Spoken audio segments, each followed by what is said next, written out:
I don't know what's going on. Hey, speaking of James Elcry, he wants to know what is the balance between calling the match you're seeing in the ring and promoting the main event? Mm, Why do you not step all over the match, but yet promote the main event? boy, is that a tough one. That is a tough one.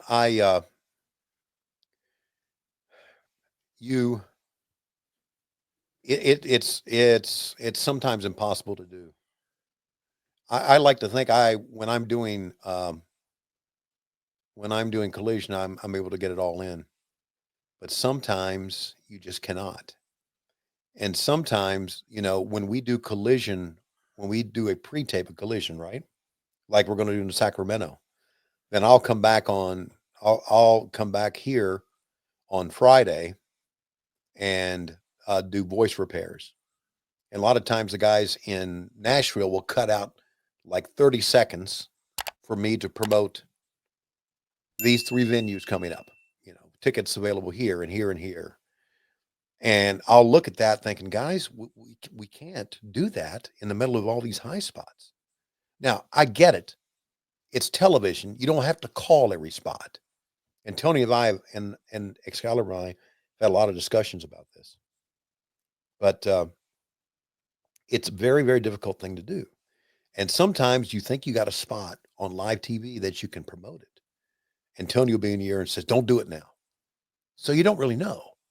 So I'm telling you, it's a great question, James, but I just cannot. It's just almost an impossible, difficult thing to do. It really, really is. To the point to where I had brought up to Tony one time, why don't we cut out 30 seconds at the beginning of a match, okay?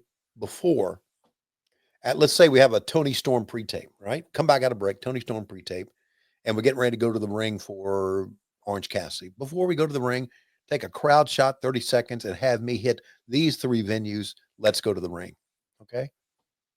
And a lot of times they don't want to take that 30 seconds away from the guys in their wrestling match.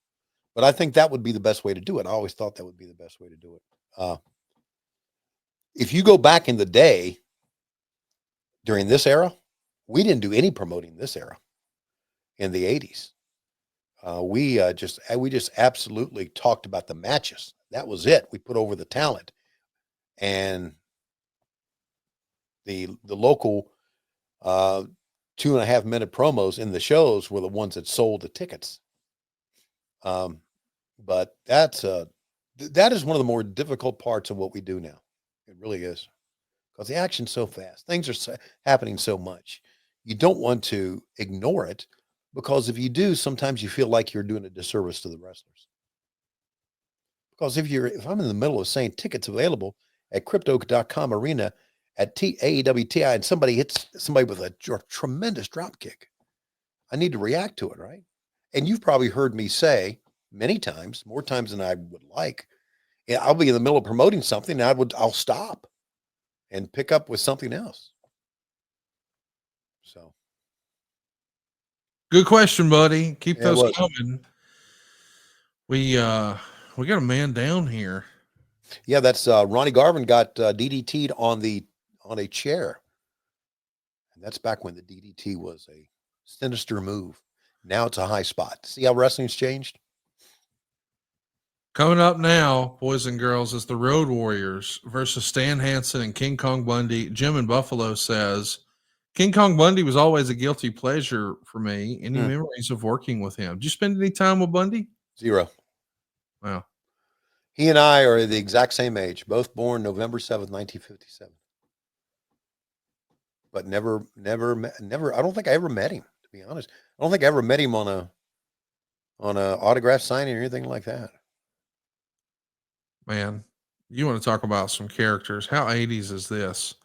Stan Hansen, King Kong Bundy, and the Road Warriors. Yeah. This is old school paint road warriors too. Yeah.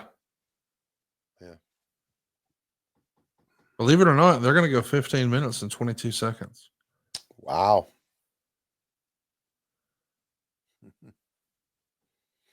Stan Hansen, man. Yeah, I mean, it's well documented. You've heard this, haven't you? Stan had bad vision. Yeah, blind as a bat. Right. Yeah. supposedly, if he wasn't wearing his glasses, sometimes he'd hit you and sometimes he wouldn't. Yeah. Sometimes he'd pull the punch and sometimes he wouldn't. It's funny, the stories that I've heard about guys in real life. And there was this wrestler one time, and he worked with us in the Crockett's. I don't know if David's mentioned it to you or not, but he was in the front office, and he was a good man. His name was Sandy Scott. Yeah. Okay. Sandy and I shared an office together at Jim Crockett Promotions back in the 80s. And he would tell me stories, and some I remember, some I don't. But what I do remember was one about Mr. Wrestling Tim Woods. Mr. Wrestling Tim Woods was just a fantastic star and a great amateur wrestler. And he could do some things in the ring that were just really, really just good, slick, good moves. Sandy said, though, that he was, in real life, he was a clumsy motherfucker. He said he would go in the ring and he would do all this crazy shit. Boom, boom, boom, boom, boom. He'd tag, he'd go through the ropes, and then he'd fall on the floor. He'd misstep on the apron and fall on the floor. Then if he's up on the apron of the ring, they tag him in, he'd trip over the ropes, get in the ring. But it's just, and Jake Roberts, Stan Hansen being blind, right? That's another one. You just don't. It's just amazing that they were able to perform with, being like that. A lot of clumsy people in the world, like guys who bite into a kind bar. I was fixing to say, you're talking a lot of shit for a guy who ain't got no front teeth. You did the job for a fucking protein bar, and you're over here talking shit. Don't say teeth when it's tooth. Toof. Well, okay. It was people like you is the reason they call it a toothbrush instead of a teeth brush. I tell you, when I first got my flipper in, I put it in. We were at a show, and it was early in the day, and I sat down beside Mark Briscoe, and I went, "Hey, what you doing?" He said, "That's what I'm talking about." Which, if you don't love Mark Briscoe, God mighty, is he the most entertaining son of a bitch in the world? He is one of the funniest. I would have him on every fan event I could. Yeah. Like if it's a fan engage, like, hey, we need somebody to go to the news. We need somebody to go to the local radio station. We need somebody to, like, that dude. First of all, you can tell when you meet him, he's never met a stranger. No. And I know that people think that is an act. That's him with the volume turned all the way up. It sure is. And boy, is it fun. I mean, just his pronunciation on words. And I say this as a hillbilly dude. Yeah. But he was talking about going to the bathroom once in the last month or so that I heard. Yeah. And he said, I got to go hit the toilet. And I don't know. I didn't know there was an A in toilet, but when he said it, I was like, well, you better head that way. That's too much. I don't know. Just him just saying the toilet, it just made me laugh. And it was like, dude, how do you not love this guy? How do you not root for this guy?